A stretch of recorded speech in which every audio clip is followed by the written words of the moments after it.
Hi everyone, it's Tori from Tori Mania. How are you? Welcome to Chicago in the winter. It's like 8 degrees outside. That's why I'm in here all cozy in 4 sweaters. And today we are talking about misophonia. And if you don't know what that is, it literally means the hatred of sound. It is not officially a psychological problem because it's not recognized by American Psychiatrist Association. It's not in the DSM. Not a lot of study has been done on it. The last study that I'm aware of was done in 2016. The original phrase was coined in about the year 2000, so it's pretty new. No one's really going to give a shit until like major celebrities have it. Right now I know of 3: Kelly Ripa, Kelly Osbourne, and Melanie, what is her last name?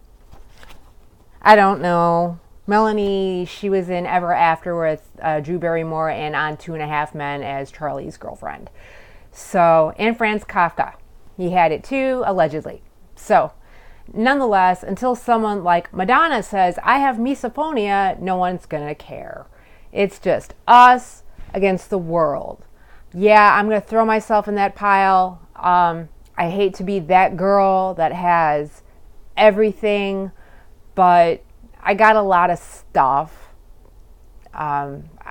Who cares about it right now? We're talking about misophonia, and it's an aversion to sound that's not like, oh God, that's really annoying, could you stop that? It's more like, I'm gonna choke you to your face turns blue and your eyes pop out of your head unless you stop making that sound.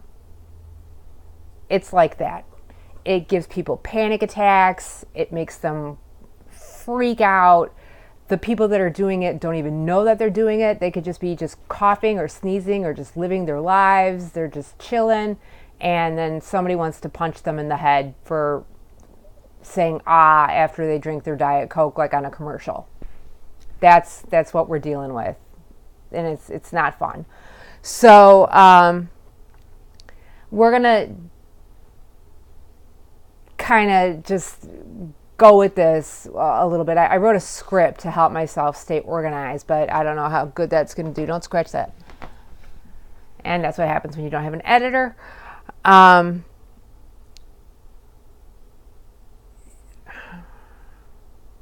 looking at this because I'm deliberating whether or not to tell you something that's already going to be in the blog, but I realized I had a problem as an adult, but it started when I was a child, and this is my story with it.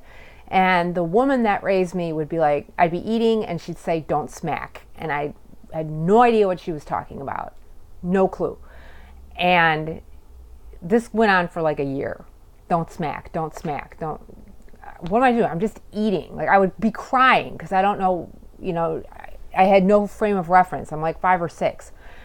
And one day, eating some fried chicken, my favorite thing that she would make for me because I loved it so much, I smacked and she whipped out a belt. She was ready for me, and then she imitated me to myself, and I got the point.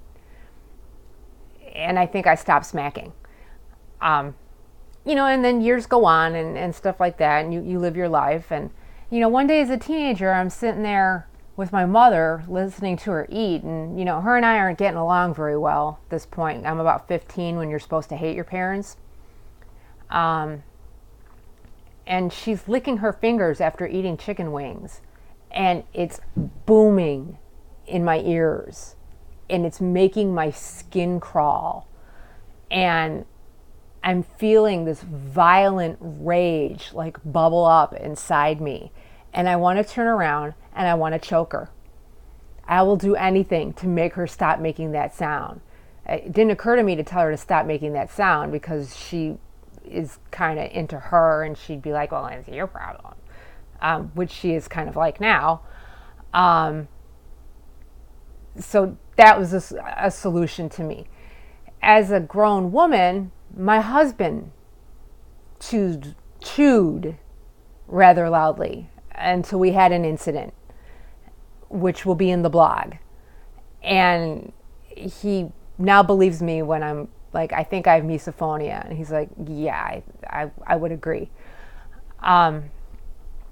It let me just tell you some of the triggers so you realize what will set off someone with misophonia. Or if you have it, you think you have it, here are some triggers. Chewing, slurping, throat clearing and coughing, sniffling, picking sounds like at your nails, or clicking pens, and repetitive sounds of clicking pens, or like typewriter keys from your computer. I said typewriter, I'm old. Clicking on your phone, that, when your nails hit the phone while you're typing. Rubbing sounds of fabric together, bouncing up and down, repetitive vibrations, things like that. It's too much. And that's just a few things. There's many more that just people haven't listed because they're too afraid to talk about this because they think they're going crazy. You're not going crazy. This is actually happening to you. Here are some reactions to those.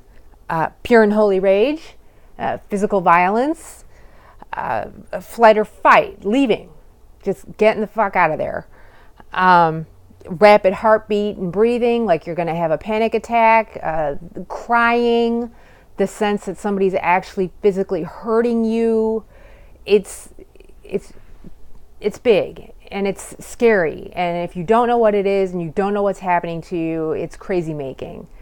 I'm here to tell you that there's a Facebook group of 11,000 people plus that feel the same way. It's a resource. Go there. I'm not just here to bum you out. I'm coming to the table with solutions. I've got solutions.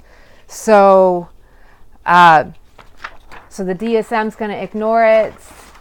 You can still go to your psychiatrist and say, I have these symptoms and I want to kill people, or it makes me want to throw up in my mouth. I can't handle it. A psychiatrist can give you an anti-anxiety to help you cope with that. But there are other things that you can do, like earplugs, just regular earplugs, just stick them in your ears. I walk around with headphones on all the time. I don't want to hear shit. I tune out to the world. Meditation supposedly works for everything. If you're going to go to a family function where there's going to be lots of clanging of silverware on plates and stuff, meditate, take a Klonopin, then go. What else do we have?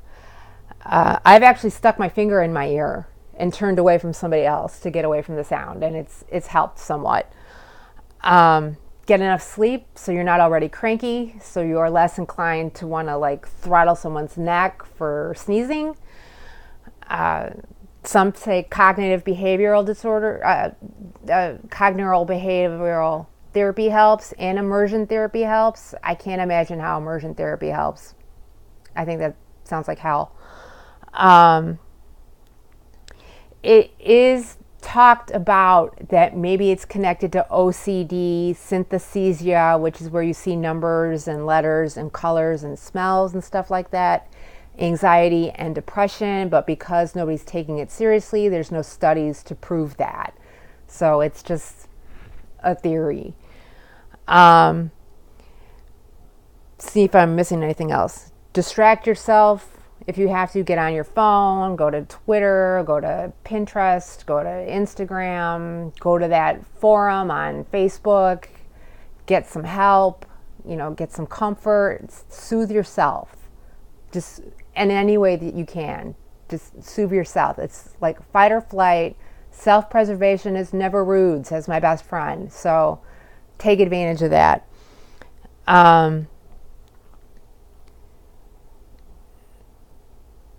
Okay, yeah, I think I got it. I know it's a lot of information to spit out, in piecemeal in 10 minutes, but I really felt like this needed to be talked about. It's ignored. It shouldn't be. It's real. 200,000 people doesn't seem like a lot, but I really don't know if that's in America or within the world itself. I can't imagine that small sample is worldwide. I think that's within America itself, and that's probably why people are like, it's just a thing. Well, ADD was just hyperactive, and now everybody's got ADHD. I have that too. But there's a difference between having it and having it. Is something annoying, or do you want to rip out someone's eyeball? There's a big difference, and only you know the difference. So I've written a blog about it on torymania.com with more information if you want to go check that out.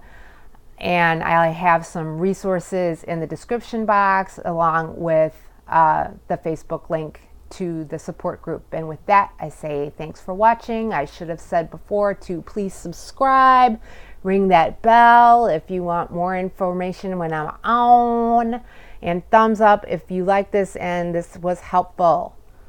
And that's what I got for you today. Thanks for watching. Take care of yourself if you're dealing with this. It's a tough world out there, and ain't nobody care if you want to die, because that noise in your ear is too much. Gotta do you. I got your back. Love you.